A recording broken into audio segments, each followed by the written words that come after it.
449쪽입니다. 사무엘상 24장 1절부터 7절까지 함께 읽겠습니다. 사울이 블레셋 사람을 쫓다가 돌아오매 어떤 사람이 그에게 말하여 이르되 보소서 다윗이 엔게디 광야에 있더이다 하니 사울이 온 이스라엘에서 택한 사람 3,000명을 거느리고 다윗과 그의 사람들을 찾으러 덜염소 바위로 갈새 길가 양의 우리에 이른즉 굴이 있는지라 사울이 뒤를 보러 들어가니라. 다윗과 그의 사람들이 그 굴 깊은 곳에 있더니 다윗의 사람들이 이르되 보소서 여호와께서 당신에게 이르시기를 내가 원수를 내 손에 넘기리니 내 생각에 좋은 대로 그에게 행하라 하시더니 이것이 그날이니이다 하니 다윗이 일어나서 사울의 겉옷자락을 가만히 빼니라. 그리한 후에 사울의 옷자락 뱀으로 말미암아 다윗의 마음이 찔려 자기 사람들에게 이르되 내가 손을 들어 여호와의 기름 부음을 받은 내 주를 치는 것은 여호와께서 금하시는 것이니 그는 여호와의 기름 부음을 받은 자가 됨이니라 하고 다윗이 이 말로 자기 사람들을 금하여 사울을 해하지 못하게 하니라. 사울이 일어나 굴에서 나가 자기 길을 가니라. 아멘.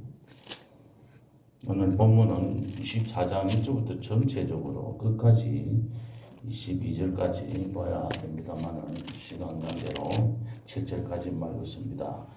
시간 되시는 대로 한번 읽어보시면 도움이 되리라고 생각합니다. 오늘 말씀드릴 제목은 오늘 찬송 불렀던 제목처럼 주님의 뜻을 이루소서라는 제목으로 말씀을 드리겠습니다. 그리스도인들은 하나님의 뜻에 따라서 살기를 원하고 또 그렇게 살기 위해서 우리들이 노력합니다. 그런데 주님의 뜻에 합당한 삶을 산다는 것은 굉장히 어려움이 많습니다. 오늘 여기 나오는 다윗은 하나님의 마음에 합한 사람이라는 평가를 들을 정도로 하나님의 뜻에 따라서 살았던 사람입니다. 지금 이 24장에 나와 있는 이 당시의 다윗의 형편은 20대 청년입니다. 나이가 좀 된 것 같이 생각이 들 수도 있는데 가만히 생각해 보니까 아직까지 26살 좀 되는 나이입니다. 이렇게 하나님의 뜻에 따라서 살아갔던 인물이었기에 그는 이스라엘 왕이 될 수 있었고 이스라엘을 통일해서 그 초대 어떻게 보면 사울 왕보다도 2대 왕이지만 초대 왕의 역할을 했고 지금까지도 이스라엘 사람들은 다윗을 굉장히 기리고 있다고 합니다. 이런 다윗은 하나님의 그 영광을 하나님의 이름을 망령되이 일컫는 그 골리앗을 보고 도저히 참지를 못해서 의분이 일어나서 그는 하나님의 영광을 위해서 자기가 사용하던 돌팔매를 들고 가서 이기고 물리치고 그 일로 인해서 오히려 다윗은 어려움을 당합니다. 우리가 생각해 볼 때는 어려움을 당하는 일이지만 16년 동안에 왕이 되는 훈련을 맡은 거죠. 어떻게 하든지 왕이 되려고 하면 그냥 쉽게 선출되어서 왕이 되는 것이 아니라 왕이 되기까지의 과정들이 필요한 것입니다.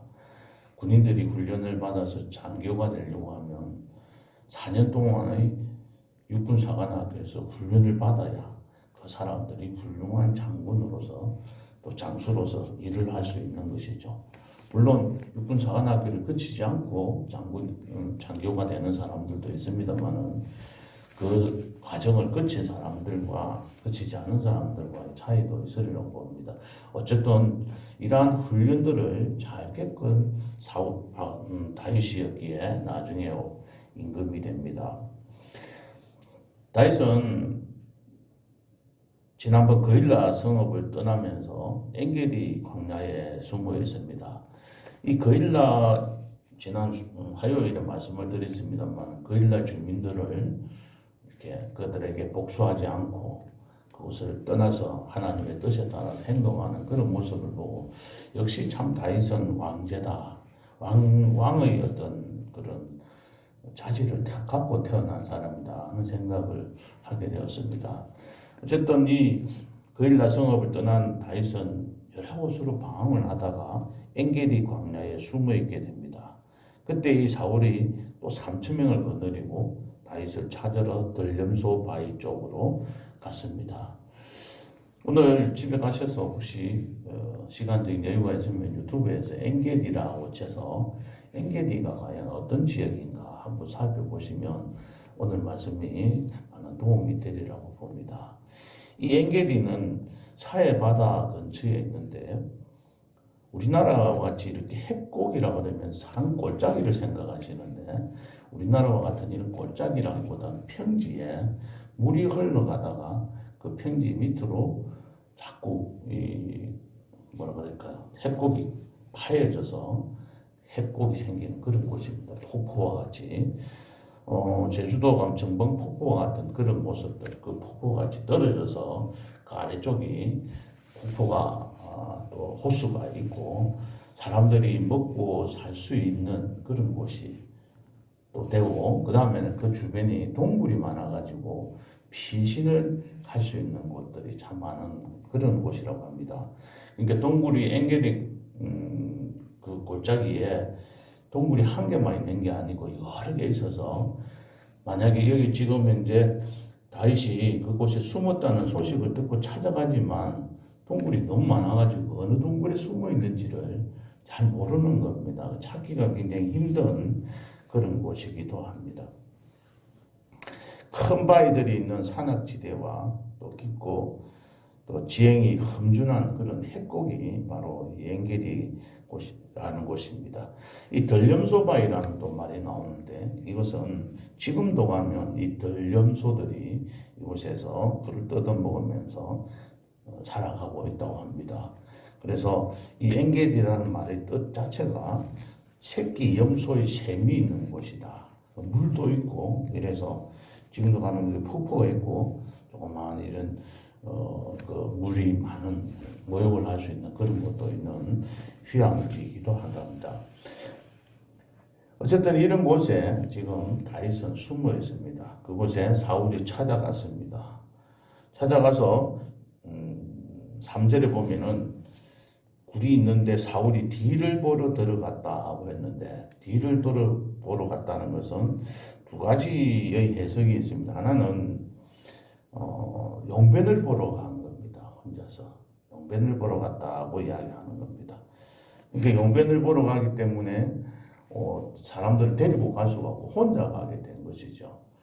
그래서 어떤 사람들은 그렇게 용변을 보고 있는데 그도 자락을 자를 수 있을 정도의 그렇게 정신이 없이 용변을 보겠느냐 그런 생각을 하면서 이건 뒤를 보려고 들어간 것이 눈을 잠시 너무 힘들어서 자러 갔다고 이렇게 표현을 하는 사람도 있습니다.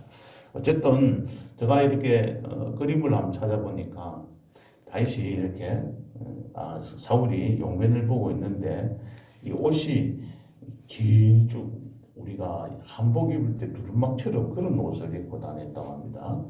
그래서 그 뒤에 옷자락이 바위 뒤로 이렇게 흘러내리고 자기는 그곳에 앉아있고 다윗이 뒤에 가서 이렇게 칼로 자르는 그런 장면의 그림을 그리는 것을 찾아봤는데요. 하여튼 그곳에서 어쨌든 혼자 있을 때 이 다윗이 겉옷자락만 베어서 사울을 죽이지 않는 그런 사건이 있습니다. 오늘 이 말씀을 보면서 제가 뭘 봤냐면 4절을 한번 같이 읽겠습니다. 다윗의 사람들이 이르되 보소서 여호와께서 당신에게 이르시기를 내가 원수를 네 손에 넘기리니 네 생각에 좋은 대로 그에게 행하라 하시더니 이것이 그 날이니이다 하니 다윗이 일어나서 사울의 겉옷자락을 가만히 빼니라. 이 다윗의 사람들이 알고 있었습니다. 무엇을 알고 있었습니까? 하나님께서 다윗에게 말을 하기를 뭐라고 이야기했다. 내가 원수를 네 손에 넘기리니 내 생각에 좋은 대로 그에게 행하라 하셨다는 거예요. 그래서 이걸 어디에서 말했는가? 앞부분에 성경에 찾아보면 그 말을 한 곳은 없습니다. 하지만 이 다윗의 부하들이 생각할 때 어디서 들었든지 이것을 들었기 때문에 다윗에게 이야기를 하는 겁니다. 하나님께서 당신의 원수를 내 손에 맡겨서 네가 원하는 대로 내 생각에 좋은 대로 그에게 행하라고 하나님께서 말씀하셨는데 그것을 이루는 때가 지금이라는 겁니다. 하나님의 뜻을 이루어가는 사람은 하나님의 때를 정확하게 알아야 합니다. 그런데 이 다윗의 사람들은 지금이 그 때라고 생각을 한 것이죠. 지금이 다윗이 사울을 처치할 수 있는 때라고 했습니다. 그런데 이 4절의 말씀을 잘 생각해 보면 내 생각에 좋은 대로 그에게 행하라 그랬지. 내 원수를 내 손에 넘기니 너가 죽이라.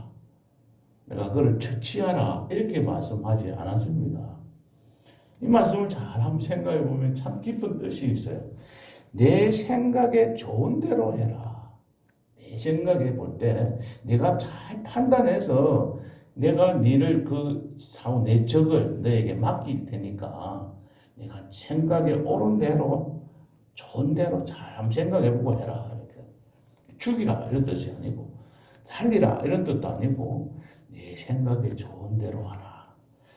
그래서 다윗의 사람들은 이 말씀을 이때가 사울을 죽일 때가 된다고 생각을 하고 지금 죽이라고 이야기를 하는 겁니다. 그래서 다윗은 죽이지 않고 그도 자락을 가만히 뵌 것이죠. 이처럼 하나님의 뜻을 이루어 가려고 노력하는 우리들은 하나님께서 말씀하신 그 때를 우리가 정확하게 이해하셔야 합니다. 우리는 성경에 여러 가지 알고 있는 말씀들이 참 많이 있습니다. 항상 우리가 종으로부터 말씀을 듣기도 하고 또 성경을 읽는 가운데서 하나님께서 하신 말씀들을 잘 알고 있습니다. 그러나 그 때가 어느 때인지를 분별하지 못하고 낯설 때가 참 많이 있습니다. 성경에서도 아브라함은 그 때를 기다리지 못해서 이스마엘을 낳게 되고 또 모세는 자기가 40에 이스라엘 백성들을 위해서 일할 때인 줄 알고 나섰다가 오히려 백성들한테 오해를 받고 그래서 도망을 해서 다시 40년 동안 미디안에서 생활하다가 80이 되었어야 그때 하나님께서 부르셨습니다. 자기는 마음에 나서야 될 때인 줄 알았던 것입니다. 그러나 하나님께서는 그때를 원하지 않으셨던 것이죠. 40년을 더 소유해서 더 훈련받게 하셔서 80이 되어서야 하나님이 일을 하게 하셨던 겁니다. 에스더가 왕후가 된 것은 어느 때를 위해서 하나님께서 에스더에게 왕후가 되게 하셨습니까? 바로 자기의 동족 유대인들이 죽게 될 때 그가 죽음을 각오하고 그 왕에게 나아가서 자기의 백성을 구하라고 한 그때를 만약에 넘었었다면 에스더의 역할은 아무도 없었을 겁니다. 그때 나서지 않았더라면 그는 하나님의 뜻을 이루어가는 사람이 뭐로 사용될 수가 없었던 것이죠. 하나님의 뜻을 이루어가려고 하는 사람들은 하나님의 뜻대로 이루기를 원하는 사람들은 그냥 일을 하다가 포기하는 마음으로 하나님 뜻대로 하세요 하는 것이 아니라 하나님의 때가 어느 때인지를 분별할 수 있는 지혜를 분명하게 가지고 그 때에 맞추어서 일하지 않으면 실수하게 되는 것이죠. 하나님께서 말씀하신 것을 정확하게 우리가 바르게 알고 또 아는 사람은 그 때가 어느 때인지를 정확하게 우리가 분별하여서 하나님이 원하시는 때에 나서서 하나님의 뜻을 이루어가는 성도님들 되시기를 바랍니다. 두 번째는 그럼 하나님의 뜻을 이루어가는 사람은 어떻게 살아가야 합니까? 11절을 한번 보시겠습니다. 11절을 보면은 지금 9절부터 15절에 있는 말씀은 이 다윗이 겉옷짝을 베고 난 다음에 좀 멀리 가서 사울에게 이야기를 합니다. 그래서 하면서 말하는 내용 중에 들어있는 말입니다. 지금 사울에게 하는 말입니다. 내 아버지의 보소서 내 손에 있는 왕의 옷자락을 보소서 내가 왕을 죽이지 아니하고 겉옷자락만 베었은즉 내 손에 악이나 죄가가 있는 줄을 오늘 없는 줄을 내가 아실지니라. 왕은 내 생명을 찾아 헤아려 하시나 왕은 나를 죽이려고 하지만 나는 왕에게 범죄한 일이 없나이다. 이렇게 말하고 난 다음에 12절에 이렇게 이야기합니다. 여호와께서는 나와 왕 사이를 판단하사 여호와께서 나를 위하여 왕에게 보복하시려니와 네 손으로는 왕을 해하지 않겠나이다. 하나님의 뜻에 따라서 살려고 하는 사람들은 하나님께 모든 것을 맡기는 것입니다. 하나님께서 심판하시기를 바라고 하나님께서 보복하시기를 바라고 하나님께서 하실 것 하도록 그냥 하나님 앞에 맡겨버리는 그런 삶을 살아가야 합니다. 때로는 내가 이 땅에 살면서 힘들고 어려운 일을 당하고 억울한 일을 당했을 때 내가 그 문제를 해결하려고 덤벼들다가는 좋지 못한 결과를 가져오게 됩니다. 이 다윗이 생각할 때 자기는 사울에게 잘못한 일이 하나도 없습니다. 당신은 여기 11절의 말씀처럼 내 생명을 찾아 헤아려고 하시지만은 나는 왕에게 범죄한 일이 없다. 나는 당당하다. 나는 아무런 죄가 없다라고 생각한 이 다윗이 얼마나 억울했겠습니까? 그러면 그 억울한 일을 자기가 그 원수를 갚은 일을 자기가 만약에 했더라면 자기가 나서서 그 일을 처리했다면 그는 어떻게 되었을까요? 그는 장인을 죽인 페루나가 되는 동시에 자기가 가장 사랑하는 친구 요나단의 아버지를 죽인 그런 철천지 원수가 되었을 수도 있습니다. 이스라엘 왕을 죽인 반역자가 되어서 자기는 아직까지 완전한 그 이스라엘을 통일한 그런 왕이 되기가 힘들었을 겁니다.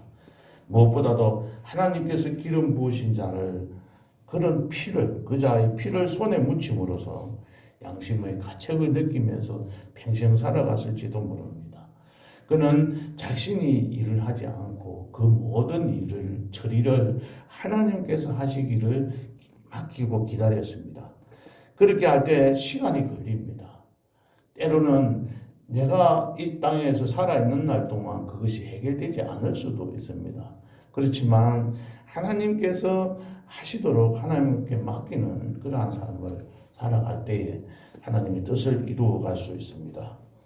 세 번째는 오늘 9절부터 15절까지 있는 이 사울의 다윗의 말을 듣고 16절부터 보면 이 사울이 답을 합니다. 22절까지 나오는 말씀들이 나옵니다. 그 말씀을 보면 17절부터 21절까지 보면 이런 말씀들이 있어요. 나는 너를 학대하되 너는 나를 선대하니 너는 나보다 어렵도다. 그렇게 이야기하면서 중간에 보면 이런 말씀이 있어요.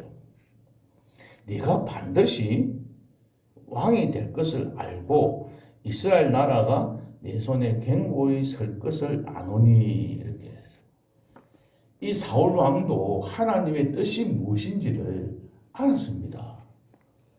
다윗이 자기 다음에 후계자로 왕이 될 것을 알고 있었고 이 다윗을 통해서 이스라엘 나라가 견고히 설 것이라는 것을 이 사울 왕도 알고 있었습니다. 하나님의 뜻을 알고 있었다는 겁니다. 하나님께서 우리에게 무엇을 요구하시는지 이 사울 왕은 알고 있었습니다. 그런데 그것을 받아들이지를 않은 것이죠. 하나님의 뜻을 이루고자 하는 사람들은 이 사울 왕과 같이 행동해서는 안 되는 것이죠. 자기가 뭘 해보려고 그것을 거슬려서 하는 것은 아니다는 겁니다. 우리가 기도하는 가운데 하나님께서 무엇인가 말씀해 주실 때가 있을 겁니다. 나의 뜻과 전혀 다른 어떤 것들을 나에게 요구하실 때가 있습니다. 그런데 그것을 거슬려서 나가 원하는 대로 자꾸 하려고 하나님 앞에 기도하고 간구할 때도 있습니다. 말씀을 뵙겠습니다. 다윗은 하나님의 뜻을 이루어가는 일에 쓰임받은 주의 종입니다. 대표적인 사람입니다. 그는 하나님의 때가 어느 때인지를 정확하게 분별하려고 애를 썼습니다. 하나님께서 우리 자기 자신에게 내 생각에 좋은 대로 행하라고 하셨지만 그것이 무엇인지 항상 고민하고 기도하는 가운데 하나님으로부터 해답을 받으려고 했습니다. 그리고 하나님 앞에 모든 것들을 억울하고 원통한 것을 다 하나님이 처리해 주시기를 맡겼습니다. 사울은 그렇지 못했습니다. 그 뜻을 알고도 순종하지 못했습니다. 우리들은 하나님의 뜻을 이루어가는 그리스도인들입니다. 또 하나님의 뜻을 이루어가기 위해서 우리는 부름을 받았습니다. 그래서 오늘 하루도 하나님의 뜻을 이루어가는 일에 도구로 사용되기를 하나님 앞에 내어놓고 기도하면서 간구하면서 그 뜻을 이루어가는 일에 우리가 어떻게 사용되어야 될 것인지 기도하는 가운데 해답을 얻어서 돌아가시는 성도님들 되시기를 주님의 이름으로 축복합니다. 기도하시겠습니다. 하나님 아버지 감사합니다. 오늘 아침에도 말씀을 통해서 우리가 주님의 뜻을 이루어가는 도구로 사용되기 위해서 어떻게 살아가야 할 것인지 하나님의 말씀을 통해서 깨닫게 해주셔서 감사를 드립니다. 늘 뜻을 이루어가는 도구로 사용되기를 원하오니 하나님께서 가르쳐 주시고 인도해 주시고 간섭하여 주시고 모든 것들을 주장하여 주옵소서. 예수님 이름으로 기도하옵나이다. 아멘.